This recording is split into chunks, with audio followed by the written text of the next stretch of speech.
Hey everyone, so today we're actually going to be doing this video in a different area. I am actually filming this at work at the moment, and basically what happened, I already filmed this video and I don't know if I accidentally deleted the clip or what. I lost it. I cannot find it. So I'm actually going to be re-recording this portion of the video. So hopefully you guys won't mind. I'm not all dolled up like I usually do whenever I'm filming videos. So hopefully this one will suffice. But today we're going to be reviewing the next 3 books in the Nancy Drew series. So for this portion, we are going to be talking about book number 60. This one is called The Greek Symbol Mystery, and this one was published in 1981. So the summary for this one reads, Nancy has 2 mysteries to solve, and the answers lie in the beautiful and exotic country of Greece. Money intended to help a needy village family disappears, and the New York agency responsible for the money closes suddenly. Nancy is asked to fly to Greece to investigate. When she is told that a large inheritance from a Greek tycoon meant for her friend Helen Nicholas was stolen, she agrees to find the culprit. Bess and George join her on this dangerous mission. A poisonous snake in a basket of apples and a strange symbol stamped on a rare Byzantine mask are the clues. They lead Nancy and her friends to a ring of art smugglers and to the secret of the Greek symbol. So we actually don't have any explicitly stated orphans for this mystery, and as far as the bingo card goes, I got 1 full bingo. This wasn't the best bingo card ever, but I did get 1 full bingo, so in the end that still counts for me. And if you guys would like to play along and get these bingo cards for yourself, I do have them for sale in my Etsy shop. They are a digital download product. You get 32 unique Nancy Drew bingo cards. You can print them as many times as you like, and they're very affordably priced. So if you'd like to play along as you're also reading the Nancy Drew mystery series, these are a really fun addition to that. So I'm not gonna lie, I really didn't take the best notes on this story because I was just a little bit bored with this story. I really had high hopes for this one, especially since we had just come off another really good mystery, but this one, just with being a back-to-back international mystery, I kind of like when they space them out just a little bit more. That way we have more of like a build-up to the international ones, because I do find they can be quite fun, but this one was a back-to-back one, so unfortunately it wasn't my favorite. And it also took me quite a long time to get through this book. I just really wasn't grabbed by this one, and I felt like my attention span was a little bit all over the place when it came to this one. It just didn't really grasp me as far as the story goes. So I definitely think I possibly would have liked this one more had I read it in a quicker fashion, which is definitely an ongoing theme you're gonna see through the last couple books. So one thing I noticed, you guys know, I really like tracking like all kinds of things throughout the Nancy Drew series, and one of the more recent ones I've started tracking is actually like the reuse of character names. So in this case, we have another character named Helen. Now, if you guys remember, Helen Archer was a kind of a prominent, you know, in the beginning of the mystery series. Helen was Nancy's like right-hand lady until she is replaced by Bess and George, but we do have a few appearances of Helen Corning Archer throughout the series until she finally kind of gets phased out. But this is a new Helen, so I thought it was funny that they decided to reuse that character name, especially since Helen was a bit more of like a prominent character throughout the series. So I just thought it was funny that they reused that name instead of just picking a whole new character name, to be honest. So in this mystery, the very beginning is Nancy's neighbor, Miss Thompson, is asking for Nancy's help because she used to send money over to a needy family in Greece, and the agency that she used to forward the funds has mysteriously closed, and she doesn't know where the money has gone. So that was kind of like an interesting plot point at first, but I feel like it really didn't serve much of a purpose throughout the story. Now, of course, we do come back to that plot line, and I feel like even though it's kind of like the start of the mystery, I feel like it really wasn't the main mystery throughout the entire story. And one little side note I wanted to mention is that you guys also know I try to track like where do we think that River Heights is located, and sometimes we get these like little nuggets of clues throughout the stories, and sometimes they conflict with each other. So the only thing that I really picked up on from this book is that there is a mention that they're flying to New York, and they just mentioned that the flight took just over an hour. So just depending on from where they were flying from, seems like, I don't know, it could be like farther down on the East Coast, Coast maybe to take an hour flight to New York, but maybe it could also be Chicago. I'm not quite sure on flight times and how long it takes to get to places from there. So the ever kind of two battling theories in my mind are somewhere around the Chicago area, maybe a little outside, or somewhere on the East Coast, which I know is very vague, but they do keep it pretty vague in the Nancy Drew series. Just a quick editing note, I did do a quick search for what the flight duration would be from all Chicago airports to all New York airports, and the nonstop flight would be about 2 hours and 10 minutes. So I'm thinking that possibly this one is not Chicago and leans more towards somewhere on the East Coast. So that was really the only little kernel of a clue that I could pick up on from this story. Now, there was one little small plot point. When they do get to New York, they're going to like the agency to try to investigate it, and they end up running into like a picket line of people. And there was one little mention that one of the people in the crowd thought that one of the girls looked like a particular person, and we don't know who this person is. It's somebody's daughter, and I thought that this was going to be like one of those little nuggets of a clue that comes back full circle throughout the story. But unfortunately, it's sad to say, that actually never came back into the story, never tied up, and really never made much of a sense of why they would put that detail in there and saying like, oh, George looks like blah blah blah's daughter, because I really thought that was going to be like an early seeded clue. But unfortunately, it just seems like it was a random plot hole that never really ever amounted to anything. We do get one little callback though in the story whenever Nancy is on the plane going to New York, and Nancy is talking to the co-pilot who's letting her like, you know, sit in the pilot seat and chit chat with him, and she talks about how she has flown a plane once. So that is a callback to the Sky Phantom, and that is where Nancy learns to fly a plane. So I thought that was a really fun little callback. I love when they do that throughout the series, and they don't really do it as much as I wish they would. So anytime they do it, it always kind of like goes off in my head. So I always love when they do that. We also get a tiny indicator of about what time of year this mystery is supposed to take place. Once again, we don't get that too often. Sometimes they'll just vaguely say blah blah blah on a March evening, and sometimes they just say it's spring, it's autumn, so we don't really get a whole lot of indication of what time of year it is. But in this particular one, they get a clue that has a date on it, and they mention that that was a month ago, so that leaves me to believe that this mystery is taking place in the month of June. And another little tidbit that we learned, there was kind of a weird interaction in the story where Bess is talking to a man, and he actually leans in to ask Bess what perfume she is wearing, and she says that it is Tea Rose. So I guess if you've ever wondered what kind of perfume Bess wears, we know it's Tea Rose. So now, without getting into the story too much of the mystery, I just for some reason didn't vibe with this one. I guess I just don't know a lot about either Greek culture or like Athens or the landscape of it all, so it was kind of hard for me to really picture the areas that they were at or the locations they were at. Now, of course, I have like this very idealistic like tropical Greece Mediterranean vacation kind of vibe of what it's supposed to look like, but as far as like all the individual places, I actually went on to Google Street View just to kind of look at what these places looked like. Now, of course, they're going to look a little bit different with it being 40 years after when this mystery took place, but of course a lot of the structure is still there. But there was just something about this one, it really didn't intrigue me. There was a lot of plot points that just kind of like are thrown in that never tie back into anything.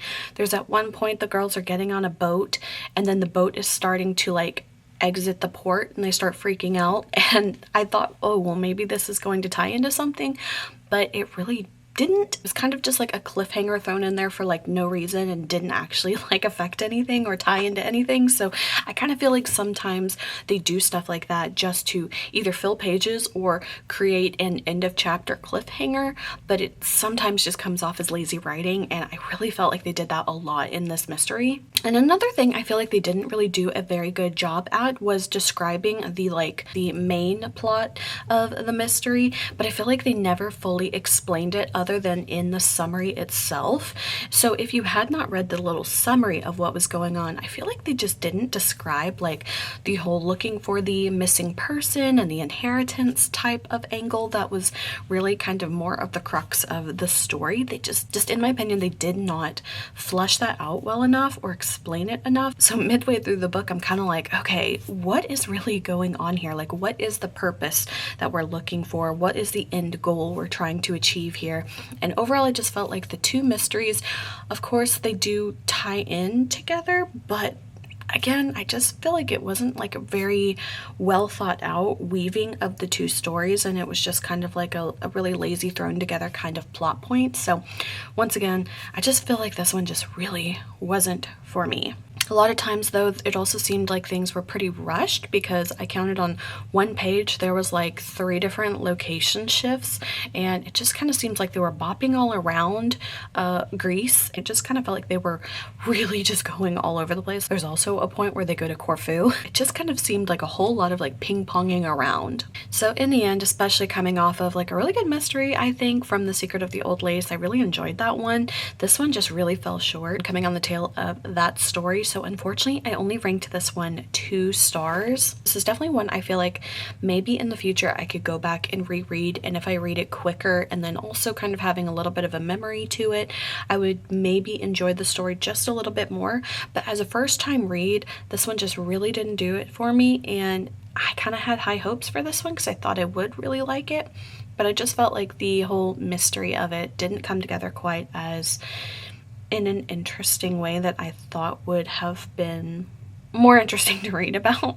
Alright guys, so let's move on to the next story, and of course I will be back in my filming studio, so I hope you guys didn't mind this part too much, and I hope you can hear me, but I'm not trying to be shouting and everything, so hopefully this was okay. But let's move on to the next mystery. So now moving on to the next book, this is number 61, The Swami's Ring, and this one was published in 1981. And the summary of this one reads, when an amnesia victim arrives at Rosemont Hospital in River Heights, nurse Lisa Scotti contacts her friend Nancy Drew. The young man was found injured at the bottom of a cliff with no indication and no memory of what happened to him. A thorough search of his knapsack, however, turns up an unusual ring, much too large for the mysterious stranger to wear. Learning that the ring is of Hindu origin, Nancy sets off on a trail of danger as she searches for the man's forgotten identity. Before long, she is caught up in another assignment. A plea from a beautiful harpist has Nancy looking for the troublemakers who are determined to boycott the River Heights Summer Music Festival.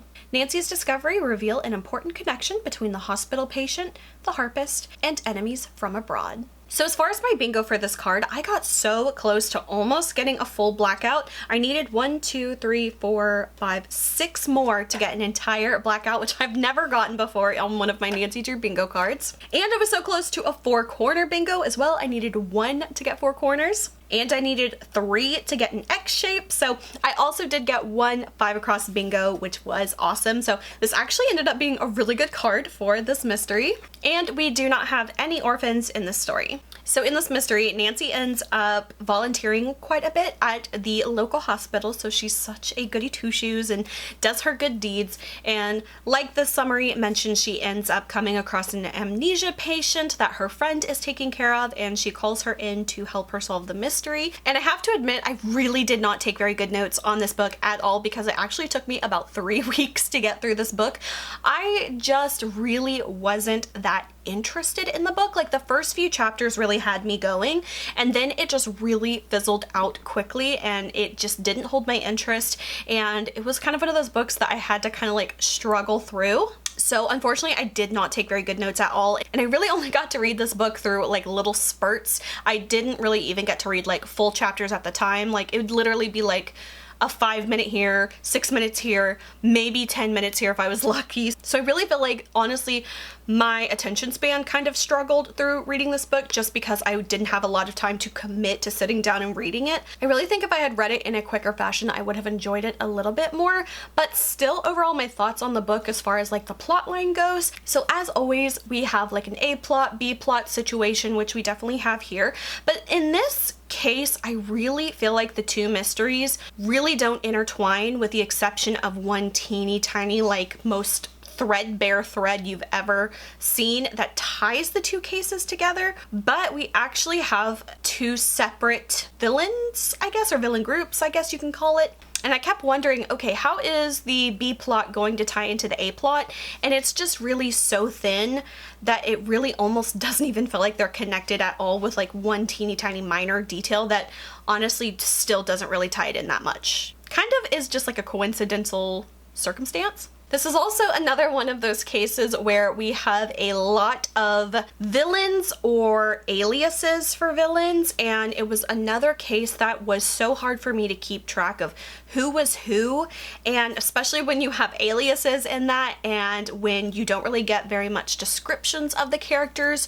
They're very flat, and so I can't really like picture them or distinguish them from anyone. So that was one thing that I really found was a little bit difficult for me whenever I was reading this story. So much to the point that I actually had to, once again, I had to like diagram out all of the aliases and the villains and tie who to who and just like figure out how many people we were actually dealing with, because anytime there are that many aliases, it's definitely like, okay, it's overwhelming, which I definitely felt like was the case for this one. Once I did go back and diagram out all the people though, I feel like the story did kind of come together a little bit better for me.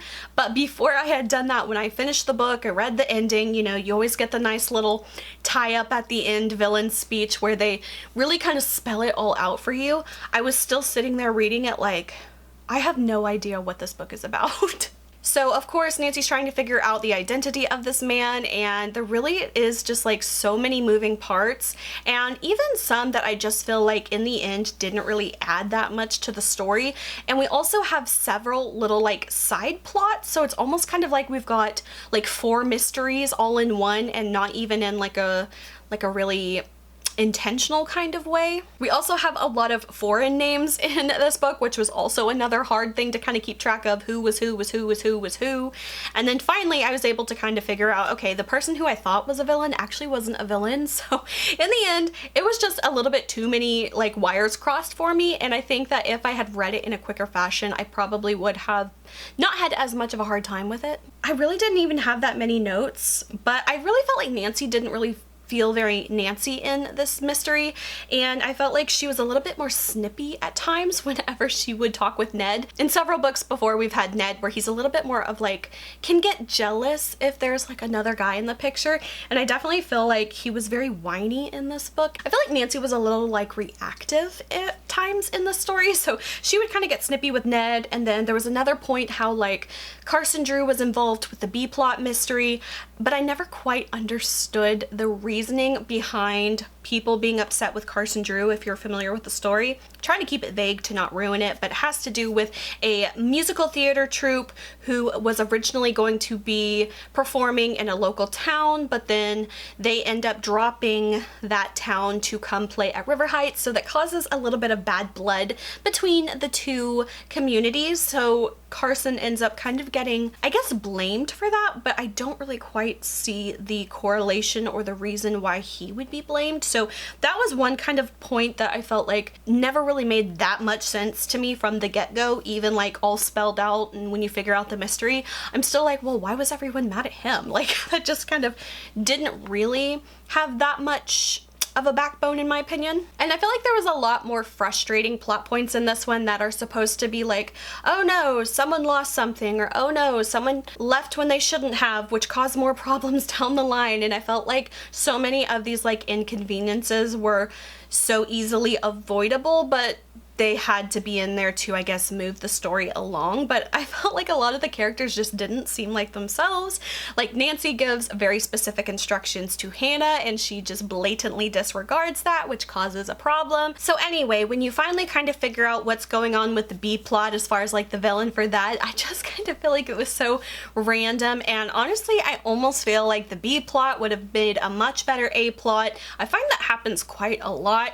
So anyway, in the end, I just felt like the reason for having like 2 totally separate kind of like villain groups ended up not really tying in as much. We end up with like one villain group and then like one kind of solo bad guy type of thing. We do have a lot of Indian, like Desi Indian type of characters in here as well, so there's definitely some cultural theming going on with the story, but in the end, I just didn't love this one. Yeah, so those are kind of like my lukewarm thoughts on this book. Overall, just wasn't one of my favorites. I just feel like there wasn't enough going on for it for me personally, so unfortunately 2 stars is where I ranked it. Alright, and moving on to the last book in this set of reviews, we have number 62, The Kachina Doll Mystery, and this one was published in 1981. So the summary of this one reads, when Nancy, Bess, and George arrive at the McGuire's Fitness Ranch in Arizona, they discover that the future of the ranch is being threatened by unexplained accidents. The local people believe that they are a result of a curse put on the place by Hopi Indians, whose painted kachinas adorn the walls of the main building. Nancy, however, is convinced that the accidents are caused by people. Teaming up with a ghost, Nancy begins her search for a precious collection of ancient kachina dolls and hunts for her elusive adversary, who is determined to prevent the ranch from operating. Alright, so in this mystery, we actually have not 1, not 2, but 3 orphans, and you do figure out who the orphans are very, very quickly, but I will not tell you who they are, but we do have 2 full orphans and a partial orphan. So we have 1, 2, and 3. For some reason in the Nancy Drew books, whenever there are orphans, it's always like from some catastrophic event. You find out on page 2 of this book that there are 2 orphans whose parents died in a plane crash. It seems like it's always a plane crash, a car wreck, or some kind of like very traumatic type of event. So once again, we have another traumatic event to have the orphans, which honestly, I kind of feel like was a little unnecessary in this book. They could have just had the 2 siblings like go live with their grandfather in Arizona without having to kill off the parents, I guess. So I don't know. I kind of feel like sometimes Nancy Drew books can be a little bit dramatic on like the pointless backstory that doesn't really make much of a difference. So the next thing that really just floored me is that you guys also know there are several things I've been tracking, and one of those has been repeat names of characters. And you guys, I don't know how many times we can repeat the same name of one character who is a different character in every book, but they just keep using this name over and over and over and over, and I've kind of lost track now, so I'll need to go back and figure out what number we're on, but we are at least on the 3rd or maybe even the 4th character named Chuck. Can't you guys believe another character named Chuck? Just a quick little editing note I had to throw in because there are actually more occurrences of Chuck than I had recalled. This is actually the 6th occurrence of a character named Chuck in the Nancy Drew books. First, we had Ski Jump Mystery, Chuck Wilson, Clue of the Dancing Puppet, Chuck Grant, Phantom of Pine Hill, Chuck Wilson number 2, who is a different Chuck Wilson, The Secret of Mirror Bay, another character named Chuck, we do not get a last name for him, The Sky Phantom, Chuck Chase, and finally, The Kachina Doll Mystery, Chuck McGuire. And I feel like this Chuck is like the exact same character as the Chuck in The Sky Phantom, because we're on a ranch and we were also on a ranch in The Sky Phantom. There was also a Chuck named there who Bess had a crush on. And once again, Bess has another crush on another Chuck at a ranch.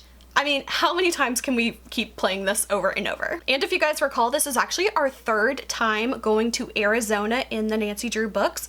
I kind of wish they would like spread the love around a little bit. I always wondered if Nancy would end up going to like all 50 states. Unfortunately, spoiler alert, she doesn't. But it is kind of funny that she'll go to the same states over and over. Like she's gone to Arizona a handful of times now. She has gone to Florida a handful of times now. She's gone to New York more than a handful of times now. So sometimes I wish they would kind of like diversify the geographical locations that she goes to and just kind of like spread the love a little bit. I would have loved if there was a mystery of Nancy Drew in my home state, but unfortunately I never did get that, so that is kind of sad. I mean, especially when there's like, what, 175 Nancy Drew books, you couldn't have at least gone to every single state.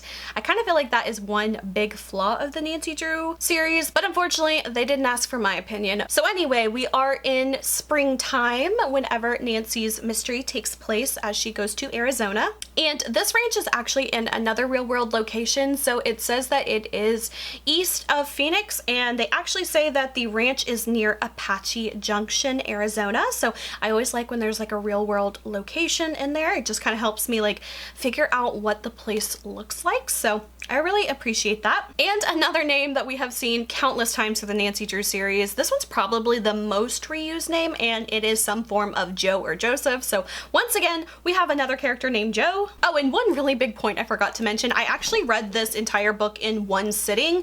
So I really think that that really did help me, number one, take in the story, absorb the information, and enjoy it a lot more. So I'm definitely going to try to be better at reading this in a quick fashion, because probably the last like 10 books, I have just really kind of been taking my time through them, and I definitely think my opinions on the books have suffered whenever it takes me a lot longer to read them, whether I'm just not dedicating time to it or I'm not interested in it. But this one I thoroughly enjoyed, and I did read it all in one day. So I definitely think that if you really liked The Secret of Shadow Ranch and Mystery at Lilac Inn and Sky Phantom, I think you'll really enjoy this book. I thought that this one felt very, very similar to The Secret of Shadow Ranch in the beginning, and it does have a lot of parallel plot lines and, you know, kind of overall vibes and feelings of Secret of Shadow Ranch, but I still really enjoyed this one, and I think they did a really good job with the Native American representation in this book. There has been horrendous representation of Native Americans in Nancy Drew books in the past, and I really feel like this one didn't have anything that was particularly horrible, which I know is a very low bar, but I actually felt like this one was very respectful, didn't have any unnecessary, unintended racist remarks. So I really appreciated that. If you really enjoy any of the Nancy Drew books that do have a Native American cultural theme to it, I think this is probably my favorite one so far that has handled that really well and respectfully. I do have one point that I kind of felt was a little bit of like a continuity error in the mystery, but I feel like if I point it out, it's gonna kind of spoil it for you. So unfortunately, I think I'll just keep that one to myself. I guess the vaguest way I can say it is that in the very beginning, there is a relationship that is mentioned, but then at the end, when we revisit that group of people, the relationship is not consistent. So I'm not sure what that is about, but if you know what I mean, maybe you're catching my drift.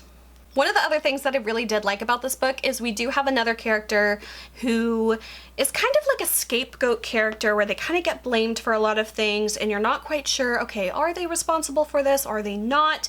And I actually found it really refreshing because of how Nancy handles this case, and I actually really found myself rooting for this character. I felt like they were a very kind of like sweet character, so I did really like that type of, I guess we'll call it like a red herring type of plot line.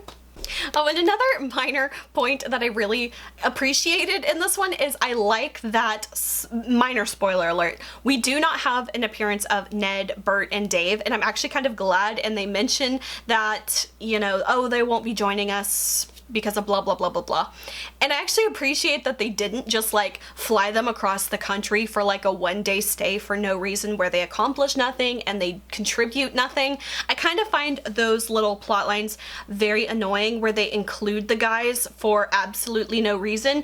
So I really appreciated that they just cut the BS on that one, and they're just like, nah, they're not coming, so it's all on us. So I did think that was quite funny, and I really did like that one. So on this one, I'm really kind of between like a 4 or 5 stars. I did really enjoy this one, and I think that this one just felt very familiar in a lot of ways, but it was just a really well done book. And when I went into starting this book, I didn't think I was gonna like it as much as I did, so I was very pleasantly surprised that I enjoyed this book as much as I did.